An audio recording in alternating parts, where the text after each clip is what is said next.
Slides are visible, right? Yes, slides are visible, Gaurav.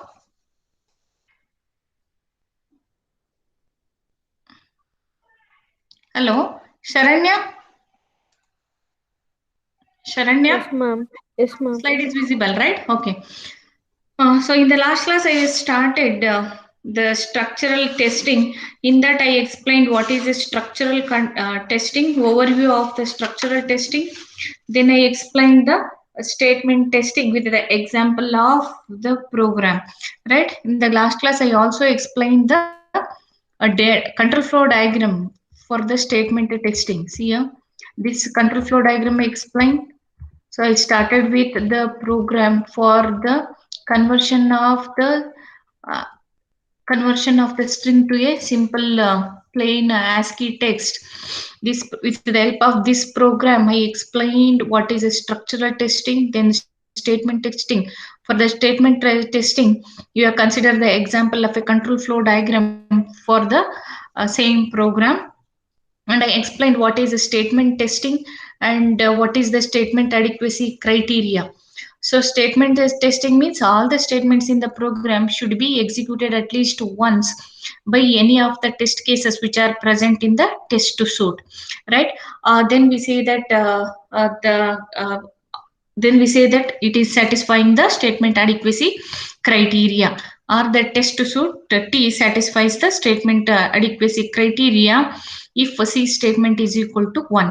Then how to calculate the C statement, which is equal to the number of executed statements divided by number of statements. Suppose in the program, if 28 statements are there, and if all the statements are executed, then C statement is equal to 1, and we say that the T satisfies the statement adequacy criteria. Right, this I explained in the last class. Today I'm going to, so for this, to achieve the statement adequacy criteria, we have used different test cases, right? T naught, T1, T2, etc. So where in the T naught, when we are using the T naught, that is this test case, right? This is there here. T naught is equal to the test plus case percentage D percentage 1 D adequacy. If we use the this test case, then what happens? We are achieving only 0.94 or 94% of the statements are executed, because out of 19 statements present in the program, only 18 statements are executed when we are using the test case T naught. And then we are using the test case T1. When we use the test case T1, so it covers all the statements which are present in the program, and all the statements are executed, and we are achieving the C statement which is equal to 1, or we are achieving the 100%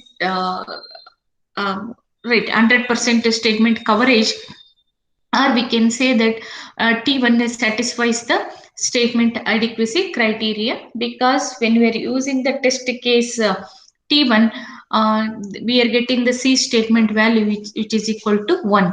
Why we are getting the C statement is equal to 1? Because all the statements which are present in the program are going to be executed when we are using the test case T1, and hence we say that the test case T1 satisfies the statement adequacy criteria. This example I explained, and next we'll move on to the branch testing. So, like statement testing, we are having the branch testing. So, whenever we are using that statement testing, is test suite can achieve complete statement coverage without executing all the possible branches in the program, because the statement testing is different, branch testing is different. So either if we can achieve the 100% statement coverage, or if we achieve the statement coverage criteria by executing all the statements without covering the some of the branches in the program, because branch testing is entirely different. A test suite can achieve complete statement coverage without executing all possible branches in the program. Now let us consider that the program consisting of 10 branches, And when we are using the statement adequacy criteria, out of 10 branches, the 8 branches are covered and the 2 branches are not covered. But the statement coverage criteria has covered all the statements. Even though all the statements are covered, but out of 10 branches, only 8 branches are covered. There we say that it is satisfied the statement adequacy criteria, but not the branches. So hence we are using a separate testing strategy to cover all the branches in the program, or all the branches which are present in the program. So when we are going for the branch testing, our main aim is to cover all the branches or execute all the branches which are present in the program. So that is the, then we say that the it is satisfied the adequacy criteria. So here it is adequacy criteria means what? Each branch or the edge in the control flow diagram must be executed at least once. So if 10 branches are there or 10 edges are there, all the edges must be executed at least once by any of the test case. Then we say that it is it met the adequacy criteria. So here it is not the C statement, it is the C branch. Okay. So C branch, it is what it is. It is equal to number of executed branches divided by number of branches. So suppose in the program, if we have 10 branches, and if all the branches are executed, then we say that C branch is equal to 1. Clear? So then with this, we'll say that the adequacy criteria is satisfied. So to do that, we have to use the different test cases which are present in the test suite. Now let us consider the example of usage of the test case T3. So if T3 test case is used, or if we are employing the T3 test case on the executed program, then out of 8 branches, only 7 branches are covered. So this is the T3 test case given. Okay, when we are using this T3 test case, to once the program is executed, we are using the T3 test case in order to test the implemented program. Right. So when we are using the T3 test case, out of 8 branches, only 7 branches are executed. Then what is the statement, sorry, what is the branch coverage? Here only 88% of the branches are covered. Okay, only 88% of the branches are covered, or we can say that C branch is equal to 0.88. Clear? So then by using the T3, we are not covering all the branches, then it is not satisfying the branch adequacy criteria. So T3 is not satisfied the branch adequacy criteria. So if T3 is not satisfying, then we have to go for usage of other test cases. And let us consider the example of a test case T2. When we are using the test case T2 on the implemented program, then all the branches in the program are covered. So how many branches exist? The number of branches exist in the program are 8, and all 8 branches are executed when we are using the T3 test case. Then we say that T3 is the test case T2 has satisfied the branch adequacy criteria. Understood? So if we are using the test case 2, it covers all the branches in the program. How many branches are there in the program? 8 branches are there, and all 8 branches are executed when we are using the test case T2. Then we say that the test case T2 is satisfying the branch adequacy criteria, because once we calculate the value by using this formula, number of executed branches, here how many? 8, and number of total number of branches present is also 8. So 8 by 8 is equal to 1. So C branch is equal to 1. So when C branch is equal to 1, then we say that it is satisfied the branch adequacy criteria. So here which test to suit is used? T2 test case is used. So we say that T2 satisfies the branch adequacy criteria. And let us consider this example or this control flow diagram. Here, one of the branch that is indicated or one of the block that is indicated by F is deleted in the original program. Okay. So this branch is deleted in the program, and even if it is deleted and all the branches or all the edges are executed, so it may take less time because that particular, see, the false condition else if C is equal to this. Okay. And only for the true condition for block D, only the true condition we are considering, and the false, for false condition, that particular block is deleted and the number of lines of code is reduced. So when we are using the branch testing, except this blocks all, or except this edge, all the edges are executed. Even it is not covered, but since it is deleted from the original program itself, and hence all the nodes which are present after deleting this particular statement in the original program, and it covers the remaining statements. And with the help of the control flow diagram, we'll check whether all the edges or all the branches are covered or not. Since when we're using the test case T2, it covers all the branches, then we say that it is achieving the 100% branch coverage, or it satisfies the branch adequacy criteria. So next, if we consider the test case T3, it satisfies the statement adequacy criteria, but does not exercise the false branch from the node D in the control flow diagram of the program.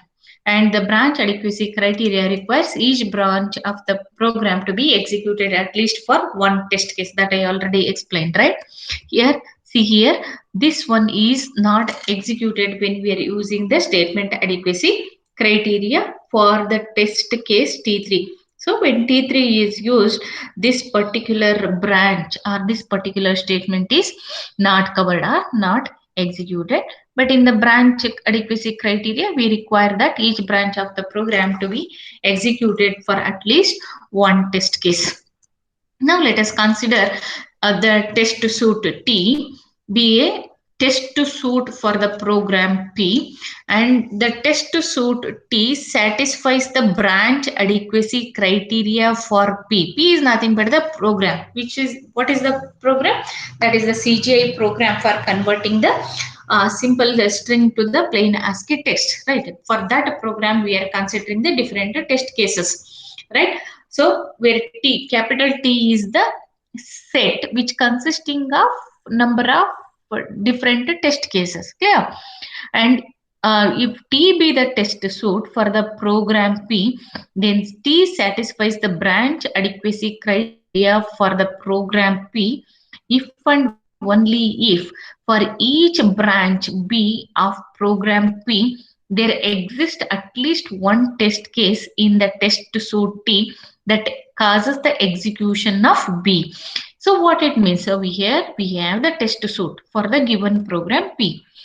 Then the test suite T satisfies the branch adequacy criteria only when all the branches in the program are executed for at least for one test case, where that test case is present in the test suite. Understood? So when the program satisfies the branch adequacy criteria, only when all the branches in the program are executed at least once for the given test case, then we say that the T satisfies the branch adequacy criteria. And that is, the branches are nothing but the edges, right? That is, every edge in the control flow graph model of the program B belongs to some execution path exercised by a test case in T. Means if the test case which are present in the capital T, where capital T is the set, or that we can say it is a test suite consisting of different test cases. So every edge in the control flow diagram or in the control flow graph of program P should be belongs to some execution path which is exercised by some test cases which are present in the test suite T. So the branch coverage C branch of T for P is the fraction of branches of the program. So C, it is not C statement, it is C branch which is equal to the number of executed branches and divided by number of branches, and all the branches should be executed at least once. So C tests then T satisfies the branch adequacy criteria if all the branches are executed. So test suite T3 achieves what is the branch coverage? It is 0.88 because out of 8 branches only 7 branches are executed. But when we use the test suite T2, it satisfies the branch adequacy criteria because all the branches are executed. So since traversing all edges or all branches of a graph causes all nodes to be visited, because how we are connecting the nodes? Nodes are connected by using the edges or the branches. Understood? A graph causes all the nodes to be visited. Then test suites that satisfies the branch adequacy criteria for a program P also satisfies the statement adequacy criteria for the same program. But reverse is not the true. Okay, so here if the test suite satisfies the branch adequacy criteria, it also satisfies the statement adequacy criteria. But the reverse is not true. Means if the test suite satisfies the statement adequacy criteria, but it is not satisfying the branch adequacy criteria. Clear? If all the statements are executed in a program, it is not necessary that all the branches are covered in the program. But when we are using the branch adequacy criteria, if all the branches are executed, then it also satisfies the statement adequacy criteria. Means all the statements are also going to be executed. If all the branches are executed, then it indicates that all the statements in the program are also executed. So if the test suite satisfies the branch adequacy criteria, then it is also satisfying the statement adequacy criteria. Is it clear? Is it clear? Right? Yes? Any doubt in this branch adequacy criteria? No, ma'am. Okay. We'll go for this the statements versus branches. So traversing all the edges of a graph causes all nodes to be visited. Means, see here, you studied the what graph theory, right? In DMS, you have studied graph theory also, right? NPDA graph theory. How we are constructing the graph? The graph consisting of set of nodes and set of edges, right? And the set of nodes are connected through the edges or the branches. NPDA. Yes, Misbah or Sharanya. Yes, ma'am. Yes, ma'am. No, ಗೊತ್ತಿದೆಯಲ್ಲ how we are connecting the or how we are constructing the graphs. Graphs are constructed by using the nodes and set of edges, right? So the nodes we are connecting by using the edges or the branches. Then traversing all the edges of the graph is nothing but we are also visiting the nodes, because when we are traversing through the branch or the edge, finally we are reaching the node, right? So suppose A and B are the two nodes and we are connecting those two nodes by using a edge, and when we are going through the edge, it is nothing but we are passing from one node to the another node. So hence once all the branches are covered, it indicates that all the nodes which are present in the graph are also visited. Clear?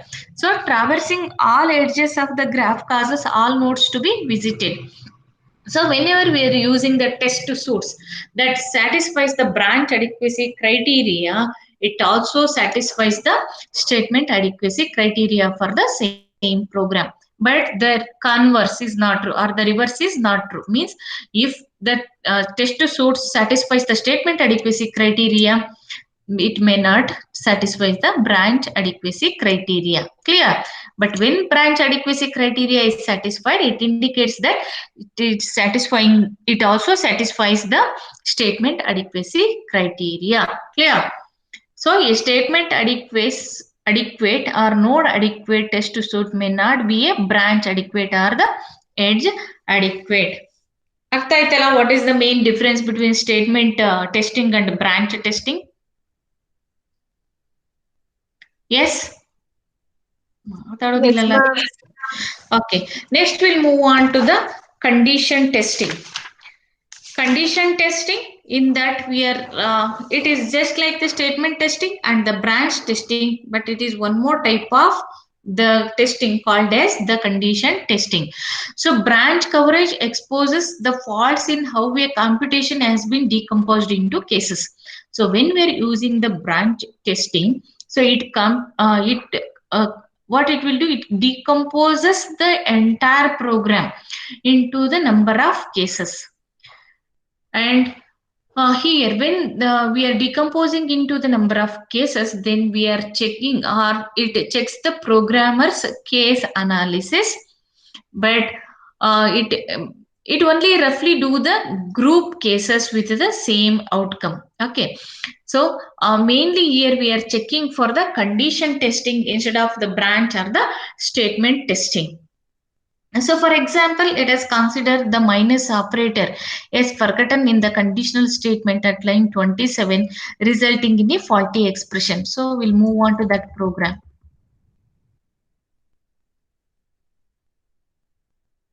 See here in line number 27, if digit I is equal to -1, then or digit low is equal to -1, means for both the cases, for I and low, what is the value assigned? -1. By mistake, if we eliminate minus in this particular value, so digit I is equal to -1, right? But if we represent it as just 1, then it leads to a faulty statement. So that is here. So if minus is removed from the conditional statement in line 27, then it results in a faulty expression, because we have assigned the digit I is equal to -1, right? It is not +1. So if minus is removed or minus operator is forgotten, then it leads to the faulty statement. Also, individual condition in a compound Boolean expression. See here, because either it is -1 or +1, means if we consider -1 as the false and +1 as the true, then it becomes the Boolean expression or Boolean condition, right? Either yes or no, or true or false. Clear? So the faulty sub expression might never determine the result. Why? Because in this, if we are using the wrong value, then it will not give the output, or it will not determine the result. So hence we should be careful while typing the statements, right? And while typing the values for the given variable. So we'll see the basic condition testing. So a test suite T for a program P covers all basic conditions of P only when it satisfies the basic condition adequacy criteria. If each basic condition in P has a true outcome in at least one test case in T and false outcome in at least one test case in T. So what it indicates? So when we compare with the branch testing and statement testing, there we are checking only whether all the statements or all the branches are executed or not. But the condition testing is different when compared to the statement testing and the branch testing. Why? Because in the condition testing, we have to check it for both the cases. And that is, we have to check for the true condition as well as for the false condition. So we'll say that the test suite T satisfies the basic condition adequacy criteria if and only if the basic condition in the program P as a true outcome for at least one test case. Similarly, it must have a false outcome for at least one test case. Then only we'll say that it satisfies the basic condition adequacy criteria. Clear. So here in the previous cases, what we are checking? We are checking just all the statements are executed or all the branches are executed. Only that one we are checking.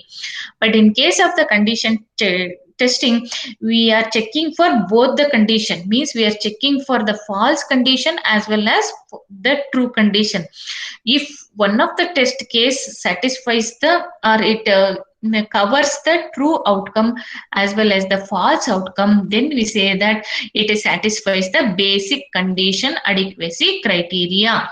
Is it clear the difference? Clear? So here we are checking for both the conditions, whether the condition is true or false. For both the conditions we are checking, and the test suite must at least one test suite or at least one test case in the test suite must cover both the true conditions and the false condition. Then only we'll say that it satisfies the basic condition adequacy criteria.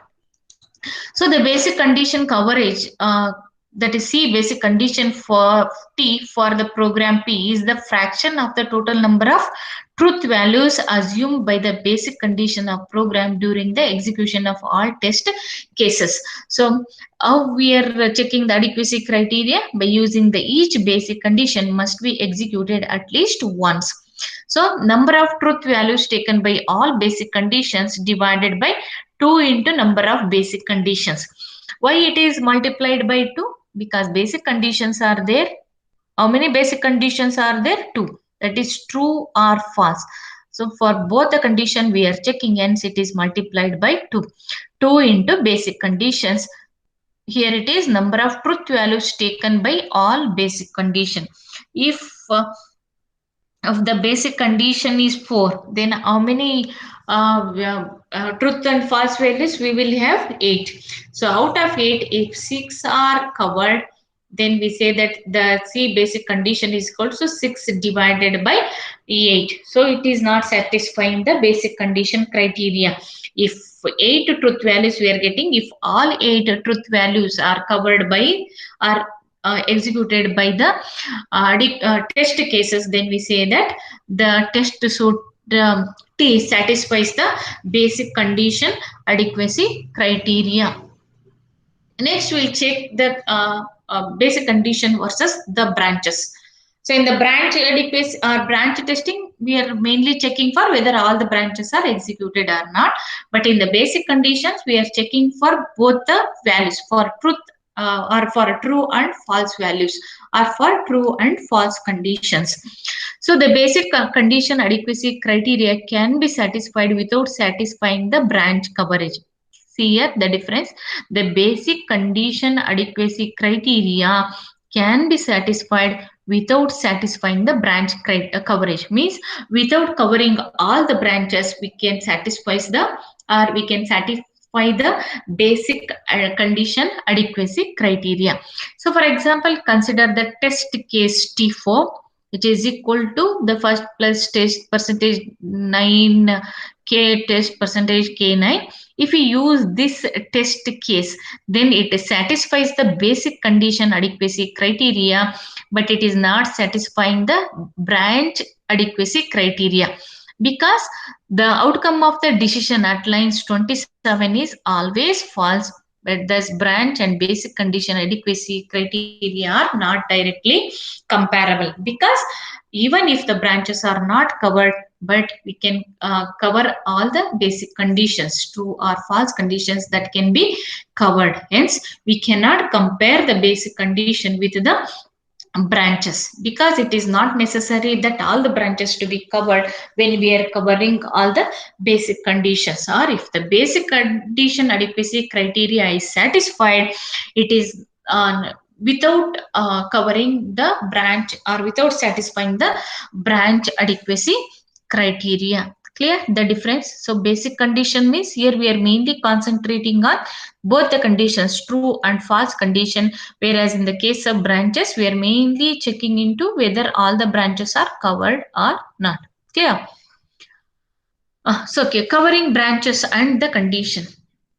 So we'll see the branch and condition adequacy criteria.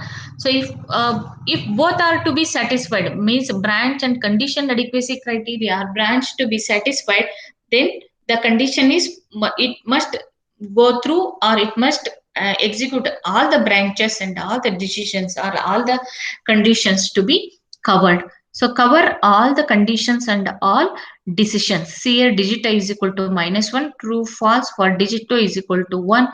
For this, once again, it is true or false. See, if you move on from the uh, uh, uh, bottommost to the topmost criteria, we'll move on from this true to the digit I is equal to -1. So means we are taking or traversing through the left side of the tree, right? So true is there. For this true, we will have the digit value is equal, digit low is equal to 1, and we'll move on to the digit I is equal to -1. See here, this true condition is satisfied. Then we say that this true condition is satisfying the adequacy criteria, but without, it is not necessary that all the branches to be covered. So compound condition adequacy, it cover all possible evaluations of compound conditions. All possible evaluation means here for digit I we have two values true and false. So we have to cover all possible evaluations by using the test case. Similarly, for this, we once again we have the two values true and false. So all possible compound conditions must be satisfied. Then we say that it covers all the branches of the decision tree. See here, this branch, one branch, this is another branch, this is another branch, this is another branch. If all compound conditions are covered, and then we say that if all the branches in the tree are covered. Okay, but here compound statement means both the conditions or both the true and false conditions we have to check or we have to go through. So if all the compound conditions are satisfied, then we say that the program also covers, or the test suite also covers all the branches in of a decision tree. So let us consider the number of cases required for compound condition coverage of the following two Boolean expressions. So first we'll consider this Boolean expression. Here it is A or B and C. This is one expression, and it is R, D and E. So how many expressions we are getting? So first we need to perform A or B. Then we are performing the AND operation with the A or B. Then the resultant will be performed. For resultant, with this resultant we are performing the OR operation. Then we are performing the final AND operation. So this is the compound condition. So it requires so many values. See here, we can have so many test cases. A, B, C, D, E is there, right? So what is the first case?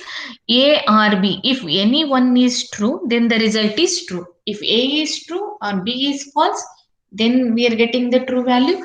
Or if B is true or A is false, then only we are getting the true value. Clear? So if any one is true, then the result is true. But and C means if this and this is true, then only the result will be true. And for this, if anyone is true, then we are getting the output, true output. For this, if all the inputs are true, then only we are getting the output true. Yeah, see here, a and B, if any one, either A or B, then we are getting the what? True value. And it is and C, right? A, B and C. See, what is the C value? It is true. If A or B and C is true, then the result is also true. And the R, D. If R, D means if whatever may be the value of R, either it is true or false, but we are getting the true because one of this value is true. And T, if it is true here, since A R B is true and C is also true, R D is also true and E is true, then the expected output should be true because all are true values. Like this, we are to check the output of, or the to check the condition of each one, we need more number of test cases. How many? 13 test cases we are defined to check the, or to cover all the compound statements of the given expression. So a shortcut evaluation often reduces this into a more manageable number, but not always. See here, we can use the shortcut evaluation criteria, but that shortcut evaluation criteria will work for some of the expressions, but it is not always true, right? So then we'll go for the modified condition or decision condition. Here, in order to get the important combinations of condition without exponential blow up in the test suit size, means without using the more number of test cases, we are effectively checking for the important combinations of the conditions. So then what is the meaning of important management conditions, sorry, important conditions? Important combination means each basic condition shown to independently affect the outcome of each decision. See here, if we consider only one, see here, A or B. If we either consider A value independently or B value independently, then it affects the output of the system. Why? Because if any one the of these two, A or B, is true, then the output is also true. So it affects if independently either the A value or B value affects the system output, then we say that it is an important combination. So important combination means each basic condition shown to independently affect the outcome of each decision. So if means the value of that particular variable is affecting the output of the system. So for choosing the important combinations, we require for each basic condition C two test cases, and values of all evaluated conditions except C are the same, and compound conditions as a whole evaluates to true for one and false for other. See here, for each the basic condition C, we have the two test cases.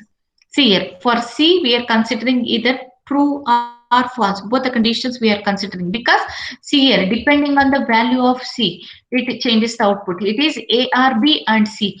If C is true, then only the output is true. And if T is false, whatever the value of A or B, then it leads to false. Means C is independently, it is affecting the system output.